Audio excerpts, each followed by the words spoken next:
I solemnly swear there'll be no jump scares in this video, which also means I'm going to make this one pretty short, guys, because without those, things can get visually boring very quickly. Five Nights at Freddy's is back with a brand new installment, and credit to Scott Cawthon for managing to wait over a whole year before releasing the next game in the lineup. It must have been very painful for him. And I can hear some of you now. I know there's another game in the series I haven't covered at this time, and that's FNAF World, the RPG spinoff, but maybe I'll look at it at another time. I gotta tell you guys, I was never really interested in this one. I mean, I'm just a casual fan of Five Nights at Freddy's in general, and this game did nothing to grab my attention. I'll tell you what, if enough of you want me to look at it, I will at a later date. I'll leave a straw poll in the description below. Now, where in the hell is Elliot?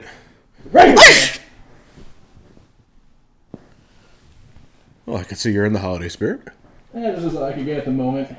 Anyway, you ready to go? I guess. It's just, I got a feeling these follow-ups are going to get shorter and shorter, you know? What do you mean? Well,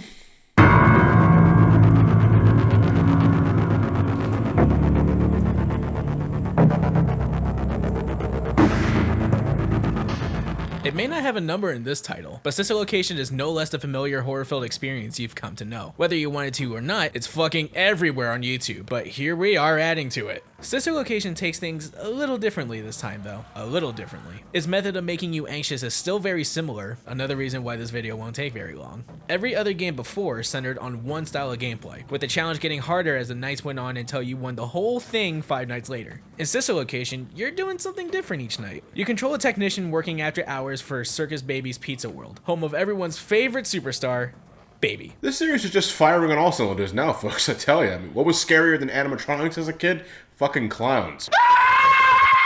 Jesus Christ. So, as the technician, you know, you're hired to make sure all the animatronics are in proper working order for daytime shows. And of course, there's something terribly wrong with them, they want to murder your ass, so you gotta fend them off. But as Elliot said, the situation changes after each night as you proceed through the story. One night has you restoring power to the grid, the other night you're playing hide and seek with a robotic hand puppet, the other night you're trying to shake off these creepy puppets while making sure your suit doesn't lock up and kill your ass. Sister Location certainly doesn't lack in variety, which is great to say for an installment's 5th entry in the span of 2 years, and it's thanks to the game's narrative that you have to thank for the variation, despite still being minimalistic. As before, a lot of stuff is implied rather than outright said. The reasoning behind the faulty animatronics, the true identity of the player character, the point of this flash animation between every night, it's all to promote discussion, which we, again, think really only applies to fans of the series. So you can't really use that as a selling point for newcomers. But whether you're a returning fan or not, your actions are tied to the shit you get into in later nights, making Sister Location feel like a bigger game than the previous entries, even if it's still just around an hour or two long. The success of the previous games has paid off apparently, as this game has you actually moving to different spots during the nights. I mean, in FNAF 4 you could shuffle left or right to keep your doors closed, but we're crawling through ventilation shafts now, we're crawling on the floor to avoid detection. Holy shit, the protagonist is Solid Snake. Solid Snake's the protagonist of Sister Location, folks. I did it, guys!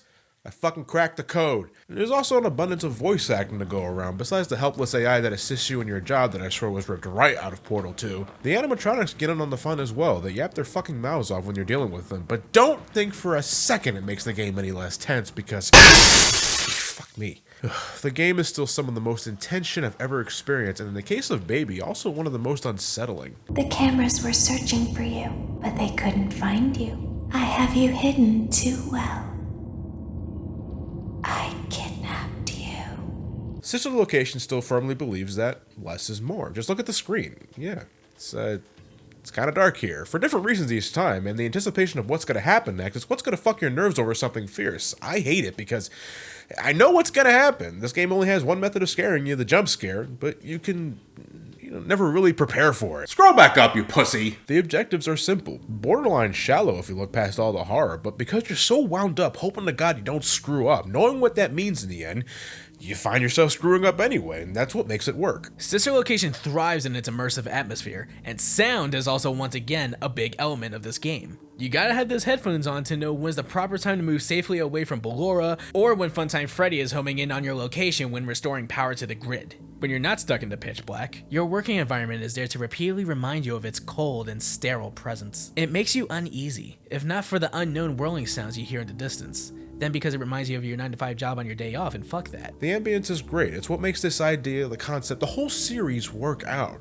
If you're looking to get your pants shat on, you're disgusting, first off, but I think there's nothing wrong with starting with Sister Location. I'm sure it ties into the other games in some fashion that I'm not aware of without watching a game theory video, but I think it's self-contained for the most part. You don't have to, spruce up on your research just for the sake of getting a scare. A positive thing in my case, because I don't feel like reading The Silver Eyes, which supposedly has ties to this game. Can I just say one thing real quick?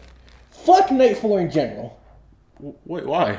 Night 4 and that damn minigame with Baby. A lot of people hated this shit, and Scott ended up patching the game to make this night less difficult, but it's still damn difficult. Every time I'm close to beating it, I'm not. It lasts 3 minutes, I get to 10 seconds remaining, and then every time, same shit. And this minigame getting everything right is a pain in the ass. These kids can go fuck themselves. Their placements are so frustrating to feed them cupcakes to. I did it eventually, but it took me nearly an hour to do because of mistimed jumps, shooting my cupcakes too early, or getting a cupcake I didn't need at the moment. I'm looking at you, you green piece of shit. Well, platformers were never really your forte to begin with, so... Fuck off, John! Okay, we're ranting about cupcakes now, so let's wrap this up. I mean, I love this game, but I'm also a Five Nights at Freddy's fan, so it kinda goes without saying. Thing is, I don't think there's a good enough reason on why this game would convince uncertain or uninterested gamers to give the series a shot if they weren't sold on the idea beforehand. Sister Location is filled with scares, great ambience, and unforgettable tension, but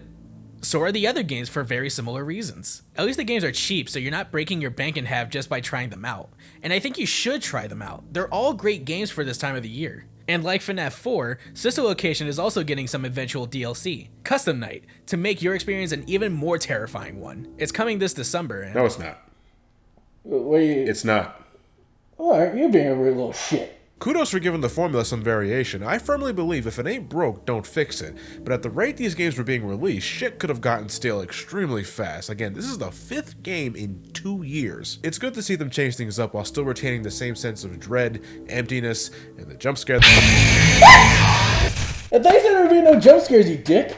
We're beginning our Let's Play of this over at our Let's Play channel this coming weekend, so you can tune into that if you want to feel more immersed in the game, if you lack the courage to play it yourself. Well, boy, if that isn't the popcorn to kettle I black. sat through 4 of these fucking games with you. I've either toughened up myself or I'm drained of all emotion. I like to think the former, thank you very much. You're such a bitch. Thanks for the no one, fucker! What are you doing after this, by the way? I was gonna go back to Sonic. Now that's terrifying. The fuck is that supposed to mean? Rest in peace, comment section. Have a happy Halloween!